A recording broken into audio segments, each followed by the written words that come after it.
কাউকে ছাড় দেওয়া উচিত না, রাস্তা ব্লক করলে কাউরে ছাড় দেওয়া উচিত না। ফরিদপুরে মনে হয় 2টা ইউনিয়ন আগের যে সংসদীয় আসনে ছিল ওইটা থেকে মনে হয় আরেকটা সংসদীয় আসনে দিয়ে দিয়েছে। এটা হলো, এটা আমাদের সাথে এটা কোনো সম্পর্ক নাই, এটা হলো ইলেকশন কমিশন। ইলেকশন কমিশন এটা তারা করছে এবং এটা তারা পরে আবার তাদের শুনছে, যুক্তিতর্ক দেওয়ার পরও তারা সবাই বসে এটা নির্ধারণ করছে। এখন এই নির্ধারণটা নিয়ে ওই এলাকার লোকজনের ভিতরে একটাই, হ্যাঁ, তাদের যদি কোনো রকমের ক্ষোভ থাকে এটা তারা প্রপার চ্যানেলে জানাবে, কিন্তু এটার জন্য এই জনগণকে ইসের ভিতরে নিয়ে আসা এটা কিন্তু কোনো অবস্থায় যুক্তিযুক্ত না। এগুলো জনগণের কিন্তু ভোগান্তি হচ্ছে। এই 2টা ইউনিয়নে কতজন লোক আর কতজন ভোটার, তা ব্লক করে জনগণকে ভোগান্তি করা এটা কিন্তু কোনো অবস্থায় আমার মনে গ্রহণযোগ্য না। এটা ক্ষেত্রে আপনারা কি বলেন? এটা আপনারাও বলেন। আচ্ছা, এই ক্ষেত্রে আমরা একটা ভালো সাংবাদিক ভাইরও চাচ্ছে যে রাস্তা যেন কেউ ব্লক না করে। এবং আমার ওই বোনও দেখলাম খুব রাজি, উনিও যদি মাথায় সবাই এইটার ক্ষেত্রে রাজি।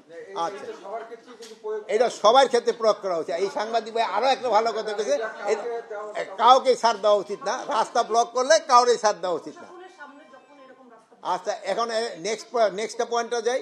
নেক্সট পয়েন্টটা হলো পূজা। আপনারা জানেন যে পূজা একেবারে ঘনে আসছে। এই জন্য পূজার ক্ষেত্রে আমাদের যত ধরনের প্রস্তুতি আমাদের নিতে হবে। এটা একটা পূজাটা একটা ধর্মীয় অনুষ্ঠান এবং এটার পবিত্রতা রক্ষা করা কিন্তু আমাদের সবাই দায়িত্ব। কে কোন ধর্মের আমরা তা করব না, এটা সবাই আমাদের দায়িত্ব। তারা যেন ভালোভাবে পূজাটা করতে পারে, এই জন্য আপনাদের সবাই সাহায্য এবং সহযোগিতা দরকার।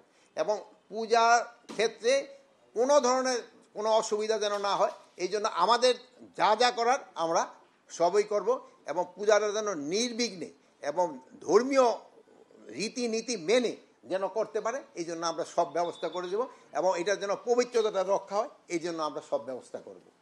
আর এই জন্য ধরেন যে অনেক জায়গায় একটু সমস্যা আছে, বুঝে কমিটির ভিতরে নিজেদের ভিতরে একটা কোন্দল রয়ে গেছে। আমরা অনুরোধ করব তারা নিজেদের কোন্দলটা মিটাইয়ে পূজাটা যেন ভালোভাবে সম্পন্ন হয়, এই জন্য আপনারা লোকজনকে বলবেন এবং আমরাও বলবো এবং আমরা আশা করি যে পূজাটা খুব ভালোভাবে এবং নির্বিঘ্নে এবং উৎসবমুখর পরিবেশে এবং ধর্মীয় ভাব এবং গাম্ভীর্য বজায় রেখে হয়ে যাবে।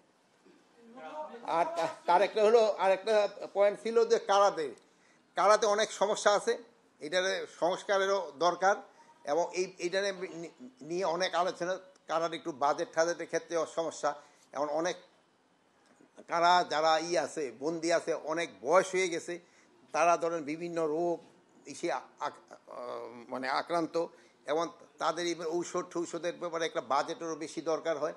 তো আমরা চাচ্ছিলাম যে যে লাইফ টার্মটাতে 30 বছর ওইটাকে কমায় কত করা যায়, একটা যুক্তিযুক্ত একটা করে যেন যারা বয়স্ক হয়ে গেছে তাদের কীভাবে ছাড়ার ব্যবস্থা করা যায়। আমরা এটা এখন পর্যন্ত নির্ধারণ করি না, এটা একটা আলোচনার ভিতরে। আমরা ওই মেয়েদের ক্ষেত্রে হয়তো আমরা 20 বছর করে দিতে চাচ্ছি, ছেলেদের ক্ষেত্রে হয়তো আরও একটু বেশি হতে পারে। বাট আবার কতগুলি স্পেসিফিক আছে, তার বয়সটা কত ওইটাও দেখতে হবে। ওখানে যে ধরনের 18 বছরে অপকর্ম করছে তার যদি 20 বছর ছায়া দিল 38 বছর, সে তো আবার আইসা হয়তো আবার অপকর্ম কিনা ওই সবগুলো দেখা হবে। বাট মেয়েদের ক্ষেত্রে আমরা একটুখানি বেশি লিবারেল। লুট হওয়ার অস্ত্র যেগুলি আছে এইগুলি কিন্তু প্রতিদিনে উদ্ধার হচ্ছে। আপনারা কিন্তু ওই স্ক্রলে দিচ্ছেন, আপনারা পেপারও দিচ্ছেন, এটা ডেইলি কিন্তু উদ্ধার হচ্ছে। পুরস্কার ঘোষণার পরও এটা উদ্ধার হচ্ছে। তো আপনাকে ভিতরে মনে হয় কেউ এখন পর্যন্ত পুরস্কার পান নাই, আমি অনুরোধ করবো আপনারা 2-1টা পুরস্কার নেন। এই সংখ্যাগুলি তো সব এত মনে রাখেন। আইন শৃঙ্খলা পরিস্থিতি নির্বাচনের সময় যেন খুব ভালো থাকে এই ব্যাপারে আলোচনা হয়েছে।